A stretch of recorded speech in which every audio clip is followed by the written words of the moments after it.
Khulna university এটা একটা কাজ করলো, মানে ইতিহাসের রেকর্ড ব্রেকিং। এরা ঢাবির আগে এক্সাম নিবে। মানে তুমি নিউজটা একটু দেখো, আমি তোমাকে একটু পড়ে শোনাই।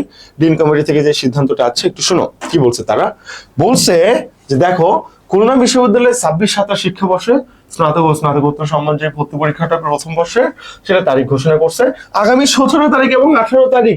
19 তারিখ ঢাবির পরীক্ষা। কিভাবে 17 তারিখ 18 তারিখে খুলনা ইউনিভার্সিটি পরীক্ষা হইতে পারে?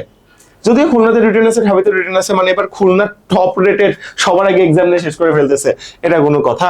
আচ্ছা ঠিক আছে। তো সোমবার 24 আগস্ট যেটা, সেটা তারা এই সিদ্ধান্তটা আজকে নিছে। তারা এখানে বলছে 17 তারিখ সি ইউনিট এবং সরি, এখানে কি লেখা আছে আমি একটু দেখার চেষ্টা করি।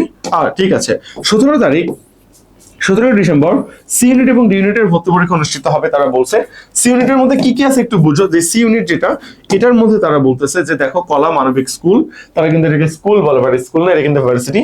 বাইরের দেশে তোমার স্কুল বলা হয় অ্যাকচুয়ালি, পিএইচডি বা হার্ভার্ড এখানে বলা হয় ওকে। সামাজিক বিজ্ঞান, আইন স্কুল, শিক্ষা স্কুল, মানে আর্টসের যে সাবজেক্ট গুলো এগুলো আসলে সি ইউনিটের মধ্যে, বুঝছো, খুলনার। আর ডি ইউনিটের মধ্যে আসলে কমার্সের সাবজেক্ট গুলো। কিন্তু তার মানে তোমার সি ইউনিটে খুলনা ইউনিভার্সিটির মেইন টপ সাবজেক্ট গুলো অ্যাকচুয়ালি বলা যায়। আর পরের দিন 18 তারিখে এ ইউনিট বি ইউনিট, মানে খুলনা ইউনিভার্সিটির সায়েন্স ইউনিট গুলো, সায়েন্স ইউনিটের পরীক্ষা চলবে। তার মানে আমরা বলতেছি যে সহজ ভাষায় বোঝার চেষ্টা করো, তোমরা 17 তারিখ খুলনা ইউনিভার্সিটিতে এক্সাম দিবা আর্টসের, ঠিক আছে? 18 তারিখ বন্ধ খাবো, 19 তারিখ ঢাবির এক্সাম দিবা। মানে এটা কোনো কথা? খুলনায় কি এটা কোনো কাজ করলো?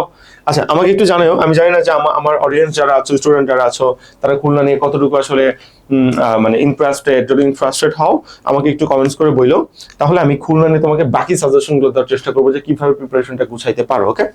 আর যদি মনে করো যে ভাই আমি এত কিছু না, আমার মেইন টার্গেট ঢাবি, খুব স্বাভাবিক ব্যাপার, তাহলে ভাই ঢাবি ফাউন্ডেশন ব্যাচ তোমার জন্য ওয়ান স্টপ সলিউশন।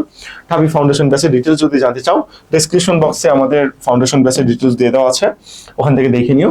এই নাম্বারে হোয়াটসঅ্যাপ বা টেলিগ্রামে কষ্ট করে যদি আমাকে তুমি নক দাও, আমি তোমাকে ডিটেলস গুলো পাঠিয়ে দিব। আর ঢাবি ফাউন্ডেশন ব্যাচে হতে হলে কিন্তু খুলনাও কমপ্লিট হয়ে যাবে, দুটো একসাথে সিঙ্ক করে পড়ানো যাবে, কারণ খুলনায় রিটেন আছে, ঢাবিতে রিটেন আছে, দুই জায়গায় কিন্তু 40 মার্কের হয়ে থাকে। So that's the consequences. তোমরা পড়াশোনা শুরু করে দাও। আমাদের সাথে যুক্ত হতে পারলে তো মাশাআল্লাহ। খুলনা ইউনিভার্সিটির আপডেটটা নিয়ে আমি আসলে অনেক বেশি হতাশ, যেটা তো হওয়ার কথা ছিল না। যাই হোক, টাটা, আল্লাহ হাফেজ, নেক্সট ভিডিওতে দেখা হবে।